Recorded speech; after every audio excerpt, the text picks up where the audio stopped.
दर्शक बंधु जदि तुमे ज्ञान को सठिक भावरे व्यवहार कर तेबे तुमे निश्चिंत भावरे लाभ पाइब। आमे समस्ते आमर अभिज्ञता शिक्षा एवं आमर शिक्षक मानक ठारू नूतन ज्ञान आहरण करि चालिचु, किंतु केवल ज्ञानर कौनसी बिंदु जानिबा यथेष्ट नुहे।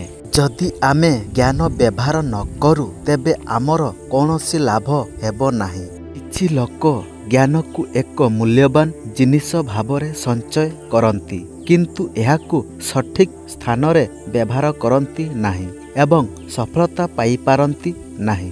तेणु दर्शक बंधु आसंतु एहा एक सुंदर कहानी माध्यमरु बुझिबा। प्राचीन काल रे जणे संतंक दुईटी शिष्यंक शिक्षा समाप्त होई जाइथिला। गुरु उभय शिष्यंकु किछि गहम देई कहिले एहाकु सुरक्षित भावरे रखिबो, मु गोटिए वर्ष परे फेरी आसीबी, ध्यान रख जे गहम जेपरी नष्ट न हुए। उभय शिष्यंकु गहम देबा परे गुरु आगकु बढ़िले।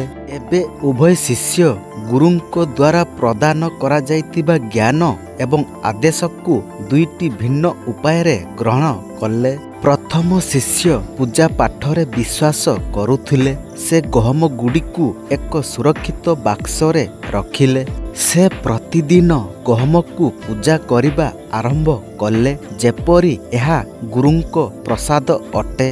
किंतु द्वितीय शिष्यटी प्रथम शिष्य अपेक्षा टिके बुद्धिमान थिले। से गुरु देइथिबा गहम गुड़िकु एक खेतरे बुणी देले। से गहम बुणीथिबा खेतरे पानी देउथिले, कठिन परिश्रम करुथिले एवं जेते बेले फसल आसिला तांकर पूर्व अपेक्षा बहु गुण अधिक गहम हेइगला। ठीक गोटिए वर्ष परे गुरु दुई जन शिष्यंक पाखकु फेरी आसिले। गुरुंकु देखिबा परे प्रथम शिष्यटी गहम रखिथिबा बाक्सटी आनिले। गुरुजी बाक्सटी खुली देखिले जे सेथिरे रखा जाइथिबा गहम गुड़िक पची जाइछि एवं कीट पतंग द्वारा आक्रांत होइथिला। आउ तापरे द्वितीय शिष्यटी गहम भर्ती एक बस्ता आनिले। यह देखि गुरु टिके हसी देले एवं कहिले जे जिए बुणिला से अमल कला एवं जिए केवल हाथ बढ़ाए से हारिगला। तेणु ज्ञान मध्य एहिपरि अटे। जेते बेले पर्यंत जदि तुमे एहाकु व्यवहार रे न लगाओ तेबे एहा पचिबा आरंभ करिबो। ज्ञान को व्यवहार रे लगाओ तेबे ही यह बंचिबो एवं तापरे यह तुमको जीवित एवं सफल मध्य रखिबो। तेणु दर्शक बंधु ज्ञान को पात्र रे रखा जाइतिबा प्रसाद नुहे, जाहाकु साजसज्जा भावरे रखा जाई पारिबो।